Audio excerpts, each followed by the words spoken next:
bells keep on sounding. Your bells keep on ringing. What's up, guys? My name is Newton Joseph, and you have just tuned in to Miscellaneous Religion. If you have ever watched the Trinity Broadcasting Network on Saturday mornings during the early 2000s, you would have probably seen reruns of the show Davey and Goliath.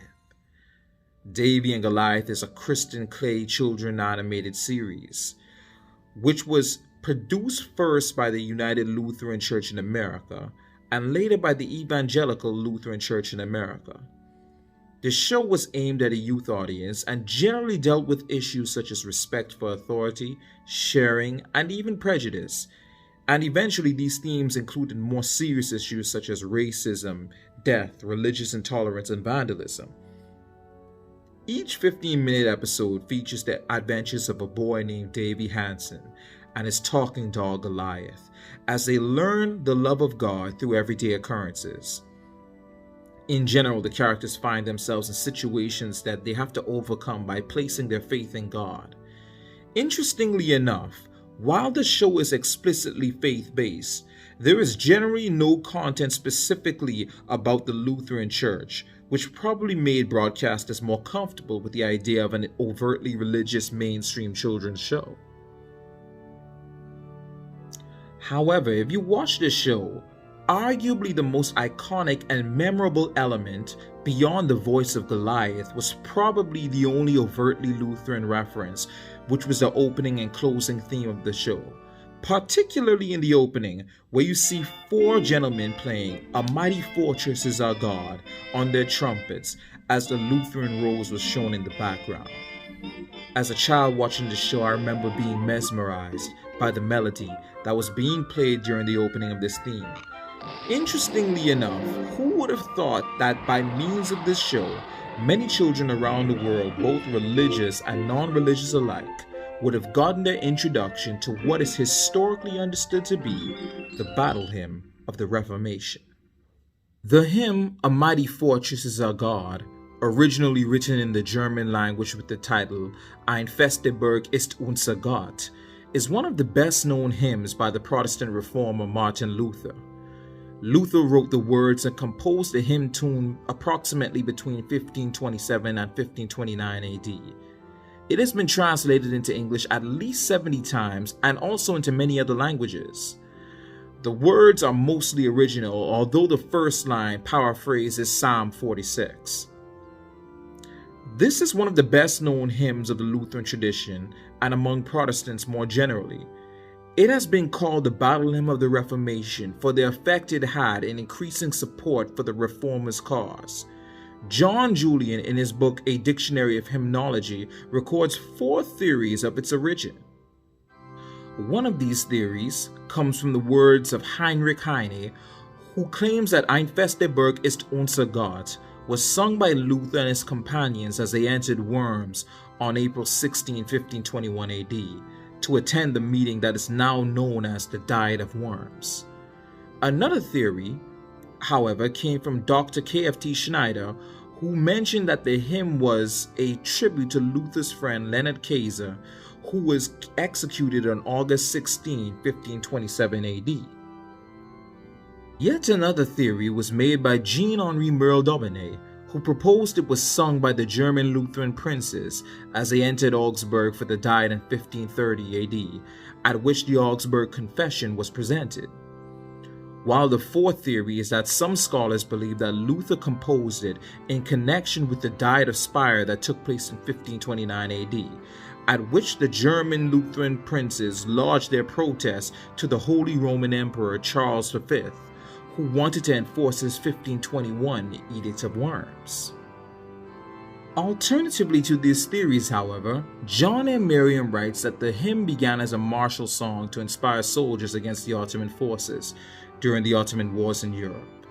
With all of this being said, the earliest extant hymnal in which this hymn appears is that of Andrew Roscher in 1531 AD.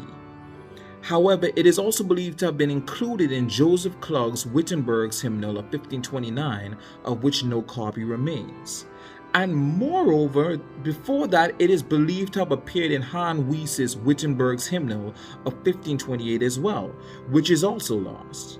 This evidence supports Luther having written this hymn between 1527 and 1529 because Luther's hymns were printed shortly after he wrote them. As mentioned earlier, the lyrics of this song were originally written in German, but were later translated to English. Within the King James Version Bible, Psalm 46 verse 1 states, "God is our refuge and strength, a very present help in trouble." While Luther obviously didn't use the King James Version Bible, as it was published in 1611 AD, I would imagine he most likely, with the help of other translators like Philip Melanchthon and Caspar Cruziger, probably used some translation of Psalm 46 based on the Septuagint or the Second Bomberg edition of the Bible as a reference for his hymn, as those two books would later be used as references for Luther's translation of the Old Testament, which was published in 1534 AD. The first English translation of Ein Feste berg ist unser Gott was by Miles Coverdale in 1539 with the title, "Our God is a Defense and Tower." And the first English translation in common usage was "God is our refuge in distress, our strong defense," which is found in John Christian Jacobi Samodia Germanica, which was published in 1722. However, another English translation, which was also popular, is by Thomas Carlyle, and it begins, "A safe stronghold, our God is still," which was published in 1831. However, later on, an English version, which was less literal in translation, became the most popular among the Protestant denominations outside of Lutheranism. And that loose translation was, "A mighty fortress is our God, a bulwark never failing," which was translated by Frederick H. Hedge in 1853. Interestingly enough, most North American Lutheran churches have not historically used either the Hedge or Carlyle translations. Traditionally, the most commonly used translation in Lutheran congregations is a composite translation of the 1868 Pennsylvania Lutheran Church book entitled "A Mighty Fortress is Our God, a Trusty Shield and Weapon." However, in more recent years, a new translation completed for the 1978 Lutheran Book of Worship entitled "A Mighty Fortress is Our God, a Sword and Shield Victorious" has also gained significant popularity within the church. Ultimately, within the lyrics of this song, it is clear that Martin Luther proclaims his confidence in God and rallies all Christians to war against what he would perceive to be evil. Basing his words on Psalm 46 within the Hedge translation, we see that Luther victoriously states in his third verse, "We will not fear, for God has willed his triumph through us." Those persecuted and martyred for their convictions during the Reformation would have definitely found encouragement from these words. Looking at the history surrounding the formation of this hymn, it appears Luther understood the opposition he was facing. In fact, after his reported posting of his 95 Thesis on the door of Wittenberg's castle in 1517, he faced years of trials and persecution. He was excommunicated from the Roman Church in 1521, and he continually faced threats against his life and his freedom. However, it appears that in the face of opposition, he looked to Psalm 46, which in the King James Version Bible states, "God is our refuge and strength, a very present help in danger," and in response wrote the words, "Ein Feste berg ist unser Gott," proclaiming boldly lyrics that served as the battle hymn of the Reformation. Heinrich Heine wrote in his 1834 essay Zur Geschichte der Religion und Philosophie in Deutschland, a history of emancipation in Germany, beginning with the Reformation, that Ein Feste berg was the Marlei of the Reformation. This imagery of battle is also present in some translations, such as that of Thomas Carlyle, which begins, "A safe stronghold, our God is still." In Germany, Ein Feste berg ist unser Gott was historically also used as a patriotic paean, which is why it was regularly sung at nationalistic events such as the Wartburg Festival in 1817. This patriotic undertone of the hymn emanates from its importance for the Reformation in general, which is regarded by Protestants not only as a religious, but as a nationalistic movement delivering Germany from Roman oppression. Furthermore, the last line of the fourth stanza of the German text that says, Das Reich muss unstörcht bleiben, which is generally translated into English as the kingdom's ours forever, referring to the kingdom of God, may debatably also be interpreted as meaning the Holy Roman Empire must remain with the Germans. Nevertheless, the song has been seen to be influential in Sweden as well. It is reported to have been used as a battle hymn during the 30 Years' War by forces under King Gustavus Adolphus, Lutheran King of Sweden. This idea was exploited by some 19th century poets such as Karl Kurz, although there exists no primary source which supports this. That being said, the hymn has been translated into Swedish already in 1536, presumably by Olaus Petri, with the incipit Vad Gud är oss and Valdigborg. Furthermore, in the late 19th century, the song even also became the anthem of the early Swedish socialist movement.